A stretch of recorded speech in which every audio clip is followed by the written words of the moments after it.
right, guys, as you know, Nigerians are crying, Nigerians are in pain.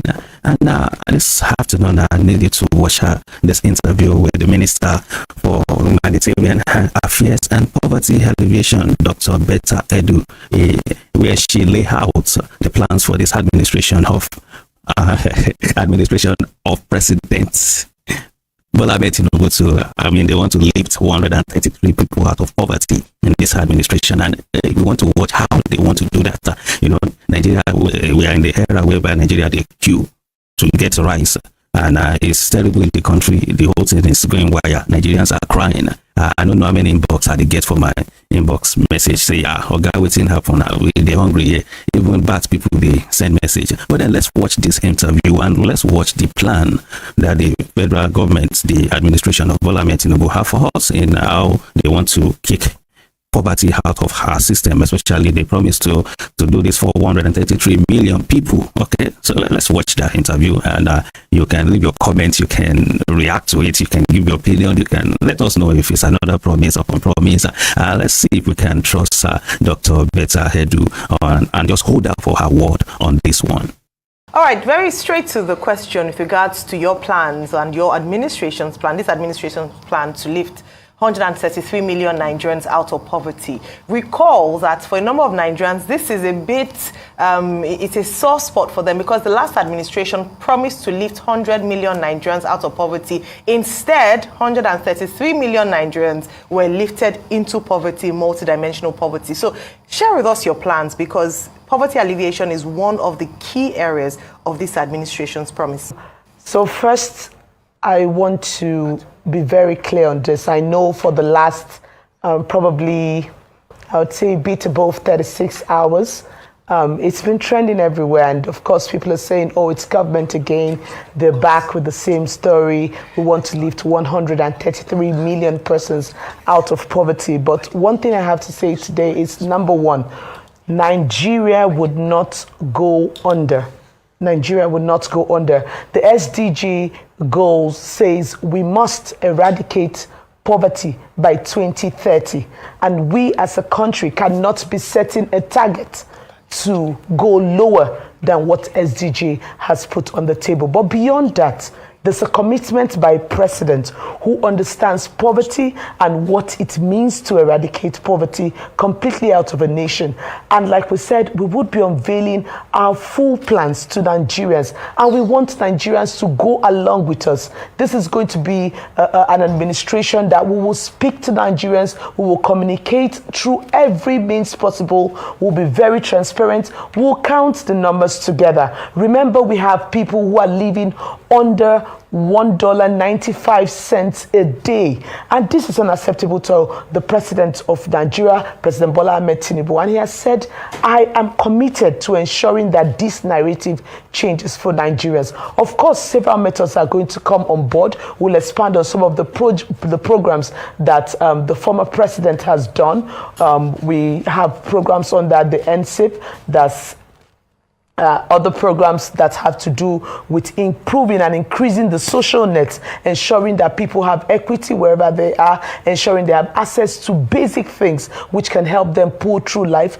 Investment, social investment into micro, small and medium scale enterprises will be some of the things which we hope to roll out.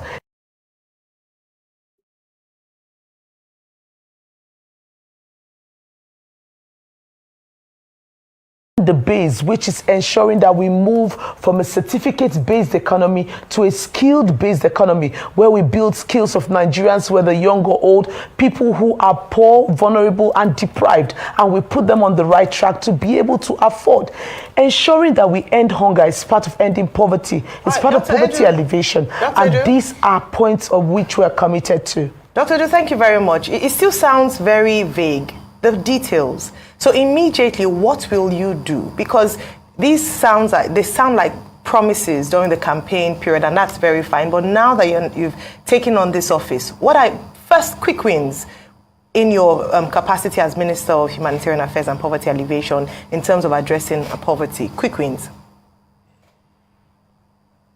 So the first thing we want to do is to verify the social register. right? And while we're verifying the social register of those who are truly poor, working with the state governments and the local governments to verify the entire social register of this country, we must get a database, a base upon which we are going to do the work. And we will put this out there to Nigerians so that they can hold us accountable for getting these persons out of poverty. While we are at that, we'll be in the consultative mode, getting across to Nigerians at all levels, from the top all the way down to the people who we intend to reach at the lowest cadre of society. And these consultations is important so that we can understand their felt needs and how exactly we can structure our programs to be able to get all the way down to the grassroots. We have a total idea, which is according to the action plan of President Bola Ahmed Tinubu. It's already fully written. However, implementation failure will arise when it is not domesticated and owned by the context where we'll be implementing on. So we need to have that interaction with the people who we need to serve. That way we know the best method to reach them and serve them appropriately. While all of this is going on, we are going to be interacting with our development partners and coming up with protocols, especially as it concerns setting up a humanitarian protocol for Nigeria, which is one of the things we will be doing. We'll also be working with our development partners and the private sector to see how we can collaborate on the poverty alleviation. So for us, we are beginning with that consultation and then, of course, verifying and improving the social register that we already have in Nigeria. Brilliant, okay. Thank you. All right. Dr. Betta Edu, some people will say because of the situation, congratulations might not be in order. We wish you best of luck will be a more appropriate set of words to use. Because if you do well for Nigeria, I guess Nigerians will be appreciative and the next generation will be thankful for whatever work you do. Now, let me ask you this. Hajia Sadiya Umar Farouk, who was your predecessor in office, sat on several press conferences and said they're going to lift many Nigerians out of poverty, but rather more Nigerians have dipped into poverty during the era of former President Buhari.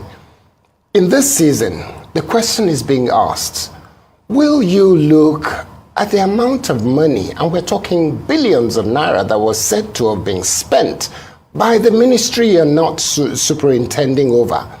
That money, will you look at it and say this is what it was spent on? Because Nigerians are asking questions and they're concerned that every single time we end up in a situation where we say, oh, don't look back, let's look forward. But we dip ourselves into more trouble every single time. I remember that some people said, oh no, may Jonathan never happen to Nigeria again. Then Buhari came. And now we have a situation where we're now praying that may Buhari never come. Rotus just left his seat here and talking about how much trouble we got into during Buhari era.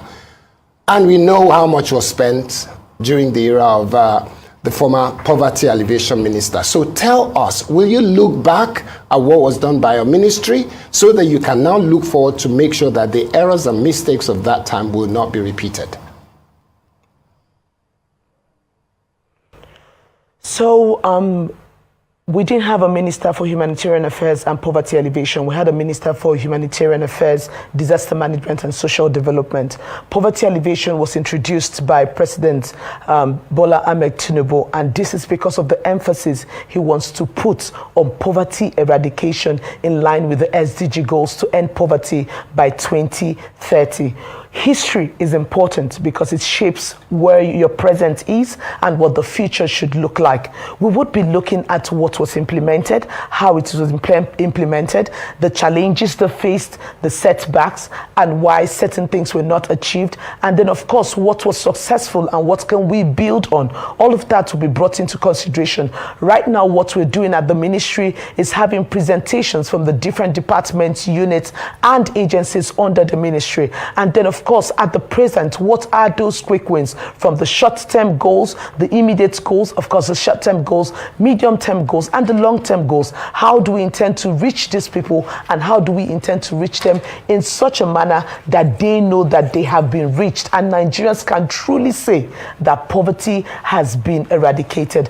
Remember, it takes a determined mind, it takes a good energy, innovation, speed, and of course, it takes that goodwill, that political goodwill of Mr. President, the governors, and those at the local government to drive all the policies which we'll be bringing on board. And so this is another opportunity to say, look, it's our thing. It's not one person's thing. All of us to work together to achieve this. Okay, sorry to interject. I'm just wondering, some months ago, not too long ago, Nigerians were at that point where we thought things could not be worse. But within the last 2 months, things have become worse.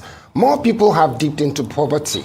People in the farms are not able to work. Farms are being shut. Businesses are shutting down because of the issue with currency, because of the issue with petrol, and a number of other issues. So poverty is real today. So what will be the first 2 things or 3 things that you're going to do to begin to lift them out? Because if we talk of theory from now till tomorrow, we will not get anywhere.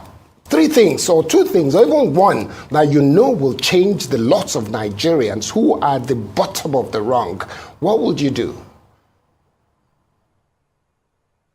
So like I said, the very first step is to verify who needs this intervention.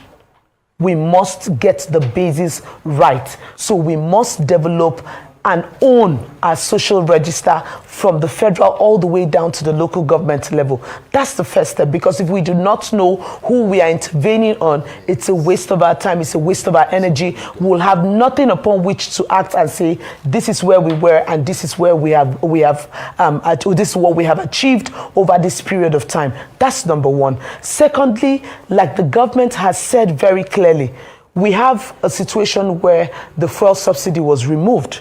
Right? And different other things would have to be subsidized now with the removal of the fuel subsidy, beginning with the social investment programs, conditional cash transfers will begin to happen. We've seen all of this being planned over time. And then, of course, the government is working assiduously with World Bank and several other key stakeholders to ensure that this happens almost immediately. This in some way will cushion the effect. Education is one of those things. So when we're saying conditional cash transfers, we are attaching it to something. So we want to have evidence.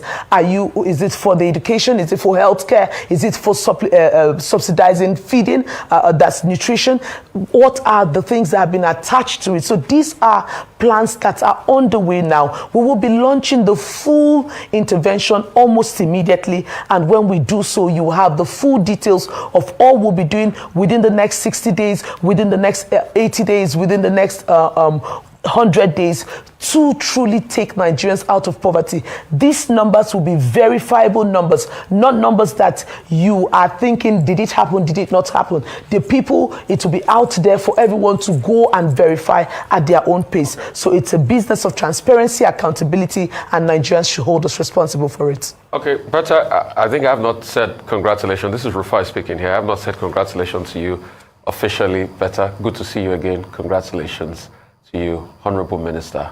I wish you well. Thank you. And good to talk to you again. But Betta, a couple of things. Thank you. Number 1 will be, you talked about the social register.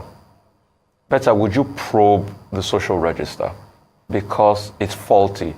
Although the World Bank has defended the government, but people like Governor Soludo and other people are saying that social register is faulty. Would you probe the social register? And would you also probe the National Safety Net Office? That's number 1. Number 2. Number 2, let me just ask the second question. Would you also probe your predecessor? I know it's a tough one for you. So, would you also probe your predecessor? Because let me tell you this pure and simple. A lot of people, and she's not been indicted by any court, please don't quote me. A lot of people feel there's been mismanagement of funds. One, the COVID-19 disbursements, another disbursement made by your predecessor thus far. As a lot of people say, we cannot effectively, or we've not been able to account for the money. would you probe and review that? And better, in the midst of all of this, people are saying, you need a lot of money to run this your position because you need to alleviate poverty. You have to put money in the system. But with the gaping debt of 73 trillion, how realistic is it when you bring your demands to President Tinubu? Where is he going to get the wherewithal from to be able to fix this gaping hole? But those two very important questions. Would you probe your predecessor, one, on the spending? Would you ask to see the books, how things were spent? And secondly, would you probe the safety nets? And do you feel that the safety nets, there are issues with it? The register. Okay, so like I told you very clearly, the register must be verified and updated. And where there are people who do not deserve to be there based on the criteria, they'll be taken off the register. And those who truly are poor by the criteria and deserve to be on the social register, they would be included. Remember, no one is to be left behind. What's most important is that we must work with the state governments and the local governments to be able to get a true social register for our country. I've listened to some of the presentations. We just started the different departments, units, and agency presentation in the ministry, and some of the things which I could pick out was the fact that some of the register was done truly. However, the involvement of the state government and in some cases the local government was not as robust as it should be. And so these are concerns for them at the state level and at the local government level. We'll revisit it and we'll update it. It's a work in progress, and we'll ensure that we have the right register that we can implement properly and hold people accountable that truly these are poor people and now they've been lifted out of poverty. That's number one. Number two, when you talk about the activities. Okay, Betta, sorry to cut you in. I'm so sorry. Please forgive me, my dear. Please, I'm so sorry, ma, to cut you in. Please.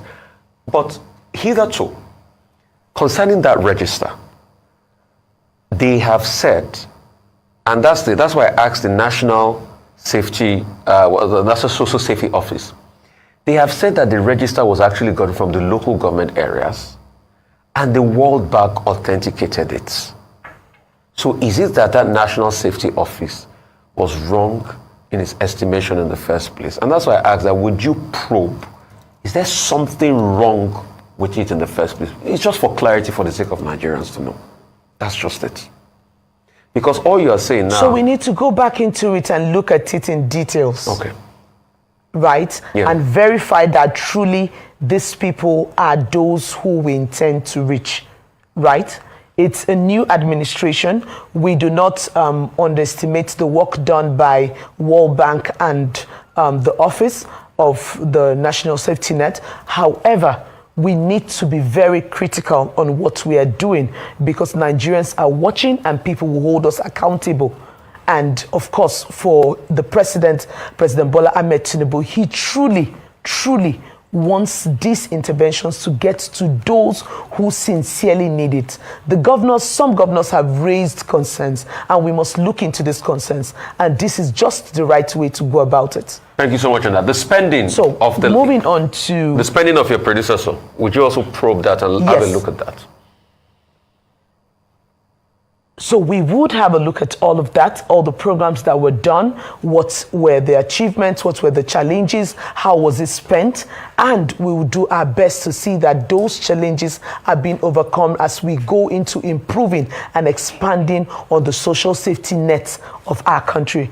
Like I said, history is important. It's going to direct, it's going to help inform our decisions for the present and for the future. And it's important for us to look back into the books. Okay. Absolutely. All right. So let's look at the humanitarian aspect of things. You talked about working with some international organizations, funding, and Rufai had highlighted the fact that we do have a funding challenge looking at the debt profile of the country. How would you hope to, generate funds, partner with organizations, address the needs of Nigerians currently? So since you've dragged it this far, I'll just let one little bit out of the unveiling, which we'll be doing very soon, right? We are going to create a trust fund for emergency response and humanitarian response in the country, and of course create protocols for this response so that we can know what to do, when to do it, and how to do it, and who are the people that should be beneficiaries from it. Now, we are not going to be depending on only government to be able to carry out poverty alleviation, humanitarian crisis response, and the rest of it. No, government has their part to play, and we are very, very confident that the president is committed to this, especially with funds that are being saved from the fuel subsidy removal. Now, beyond this, we are bringing private sector fully into the humanitarian and poverty alleviation space. We are bringing private sector fully into it. I'm sure you remember what happened during the COVID pandemic, where we had private sector coming fully in the name of COVID, and they were able to contribute as part of their social responsibilities to the interventions, programs, and what have you to fight the pandemic. We will deploy the same strategy to get private sector fully involved in humanitarian response, as well as the poverty alleviation programs and interventions which we want to carry out as government. Beyond this, we are working with partners. Yesterday, I had a meeting with the head of UNICEF, and they have promised to come into that space and support with over $270 million into that space, right? And several other partners are willing to come in. We're setting up a situation room. UNICEF will be working with us to set up a humanitarian situation room so that we can monitor, prevent, mitigate, and reintegrate people when they have humanitarian crises back into society after handling them appropriately. So these are things we want to be monitoring as they go. We can try to avoid them and prevent them, and where it's impossible to do so, we can see how we immediately respond to it using a country-specific, context-specific protocol, and then of course at the end of the day reintegrate them back into society. So we're already working with partners. Several partners are engaging with me. Just yesterday, like I said, the head of UNICEF in the country and her team, they were in my office, and we had a robust engagement on their contributions to Nigeria. The World Bank is engaging, and of course you know about the safety net program of the World Bank and several other programs which are on the way already. We are going to expand on all of that. Beyond this, we are going to be engaging with other countries, other individuals who are running, of course, you know about the Bill and Melinda Gates Foundation and several other foundations, even in the East, that are all fully involved in this humanitarian response. We'll be bringing all of them to a table, and we'll be donating into a central purse, which is going to be the trust fund. And these Nigerians can hold us accountable to respond to humanitarian issues that may arise, and equally respond to poverty alleviation issues in the country. Okay, Dr. Edu, let's look at the issues here. One of the issues, let's look at it. Economists, those who are looking at the state of our economy, said that Nigeria's debt profile shows that we're owing over $73 trillion, so about over $70 trillion. I have traveled extensively in the southwest of Nigeria and in the northern part of Nigeria as well, because I grew up in the north. In the southwest of Nigeria, I've spent time in villages in Lagos, in Ogun, in Oyo, and Osun states over a period of time, because my family members have interest in farming. I have seen people in the southwest of Nigeria who are eager to take a job in a farm for between 5 to 10,000 naira. I repeat, 5 to 10,000 naira a month. They are happy to take that job. They're not talking of minimum wages. And I don't know what 5 to 10,000 naira will buy you in Nigeria of today. But they're so poor that they will take 5,000 naira a month. Please tell me, how much is the president putting on your table to help people like this that will accept 5,000 naira in a month, 30 days of working. What are you going to do today to make sure that their children don't die of hunger and that their children don't die of something as simple as malaria or cough? Good. So what I can say very clearly at this point, when we say we're lifting people out of poverty, we want to ensure that no Nigerian is living under $1.95 a day, or with the new Alleviation, living under $2.15 per day. That is the target of President Bola Ahmed Tinubu.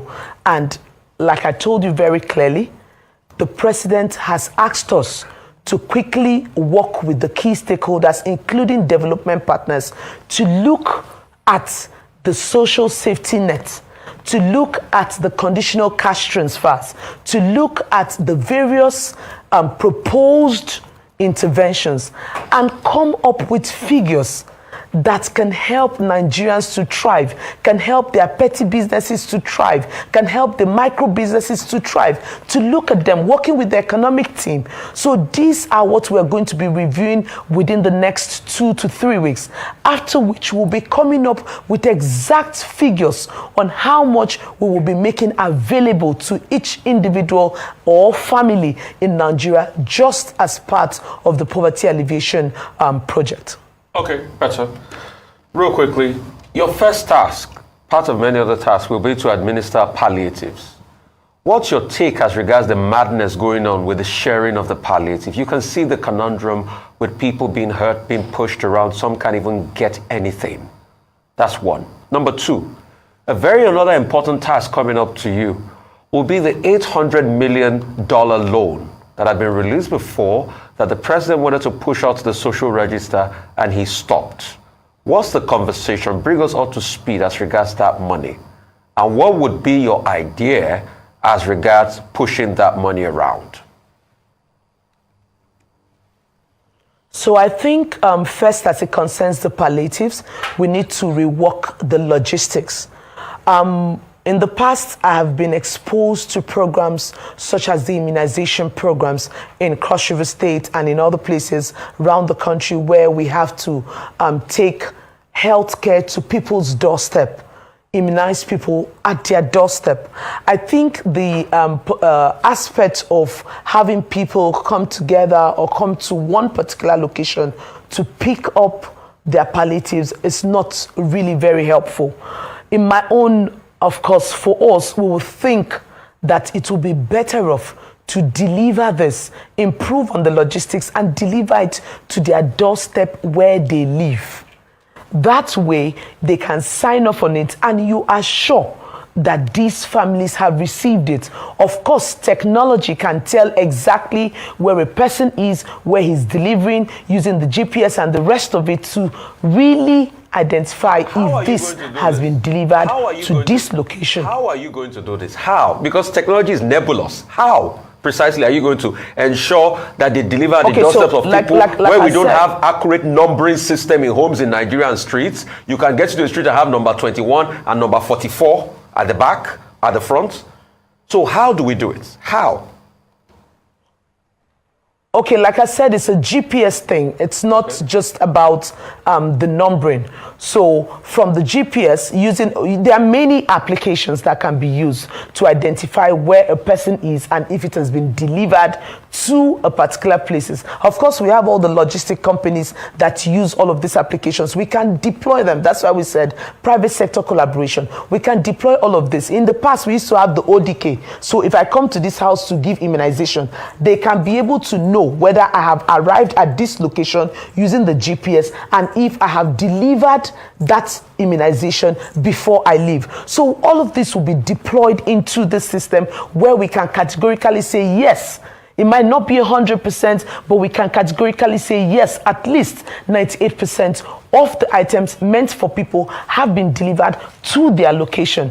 Then talking, of course, about the $800 million, I think the first point for us, like we have clearly said, the president has called for a clear review, after which we will give our recommendations to the president, and then he can take the final decisions, working with the Federal Executive Council to say, okay, yes, we are good to go, and these are the people who would be receiving these funds, for Nigerians to know.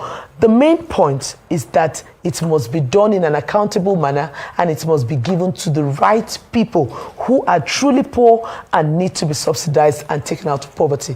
Thank you for saying that. Accountability, transparency, two tenets you have said you will work under, and we wish you all the best.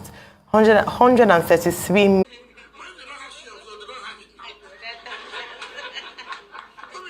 Okay, well, that is the voice of former governor of Rivers State, Nyesom Wike, now minister of the FCT, when he was giving like an inauguration speech after he was being inaugurated earlier on. Today, you know, he actually dropped this particular one, but then spoke extensively on his relationships with the People's Democratic Party. As a matter of fact, people have, you know, felt that, okay, I think as it is now, Wike is capoting into the APC, considering his romance with the party and all of that. Well, let's hear him out, because he made very, very cogent points. He said they are in the know of, you know, what he is and what he has, the appointment he has taken from this present government happening, which happened to be in the opposition.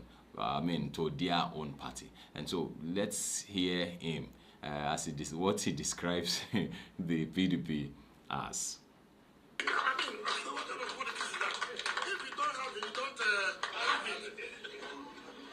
So if we are doing something, for example, trying to find out those who don't have, who have not complied, for example, and then maybe PDP is one of them, careful, who know do our work. Can you even mention who is my enemy? Can you mention one person as my enemy? Mention. Look, you see, people carry propaganda. And let me use the opportunity to tell you people, I don't like people who don't say the truth. They are going to sanction me that I took appointment. That's ridiculous. The president wrote to every governor, 36 state governors, to bring names of people to appoint. Didn't the governors submit names? Didn't they submit names? I'm asking you. Every PDP governor wrote a letter and nominated 10 persons for appointment to this government. The one they talk about is wicked. Them. Before this appointment came, I wrote to the National Party chairman.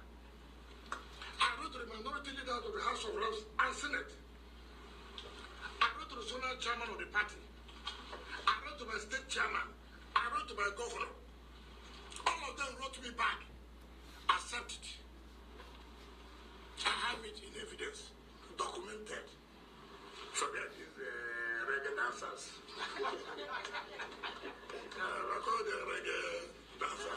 When you have lost your opportunity, you have lost your opportunity because of arrogance and what? Impunity. Okay, well, you know, Nyesom Wike, he will always take advantage of every opportunity he has to talk, and he will talk about everything. He's been quiet for quite some time because of, you know, he's not been in office, but then now that he's back in office, at least an active service, you know, he has the floor to be able to make one or two points, and then you hear what he has to say. Well, then please feel free to drop a comment, make them simple and civil. I feel personally, because the truth is, you know, the Bible says that the heart of man is desperately wicked. Who can know it? You understand? The heart is deep. It's only humans that say, I'm going this way, and you find him that way. That's a man for you. That's man for you. I mean, somewhere in the, Numbers, I think in Numbers 23, verse 19, he said, God is not a man that he should lie. God is not a man that he should lie. That means it's men that lie. Men lie. And I don't just mean the gender men. I mean humans. So we are the ones that say we'll do this and then we'll not do it and then we'll do something else, So it's, I don't know, but then the PDP will probably still do something. But then we don't know what they're going to do because the guy is in office now. I mean, he has links, he has connections. So what are we going to do to a man who is in office? So I don't know what they're up to. But then I still say I didn't personally like, the style, his style, well, during the elections, before the elections, and all of that. I felt certain things could have been done, and to get better results, at that time. Well, it's okay. You are free to drop a comment, make them simple and civil. He has said that the PDP are reggae dancers, so there's nothing they can do to him now. In any case, you are free to drop a comment now. Please make them simple and civil. Thank you very much for watching. This is still Serious Matters at ONIF TV. Well, since the assigning of portfolios to minister delegates, earlier on before their inauguration a few days ago, many have continued to wonder why a veteran journalist will, be put in or be nominated for a position that involved a professional in solid mineral, in science and all of that. Well, I had to, get, Mr. Adele Alake on this one. That, sir, why are you the one that Mr. President is pushing forward? I mean, you are to tell her, why are you the one that Mr. President is pushing forward on this matter? Because we all know that even the first role that you got in this cabinet, in this administration, was the role of, special assistant on media and publicity, communication and all of that, which we were all expecting that, okay, they will give you Minister for Information. Why are you the one that Mr. President is putting in charge of mineral, solid mineral? The person he trusts most. You say what? Person who has a passion in his own estimation, who has a sense of responsibility, the knowledge, the vision, the courage to drive that sector and harness those critical resources for the benefit of Nigeria. And that's why I'm here. Great. So okay, well, one would have expected that if you are the most trusted, if you are as trusted as you say you are, one would have expected to have somebody like Mr. Dele Alake as Minister for Finance.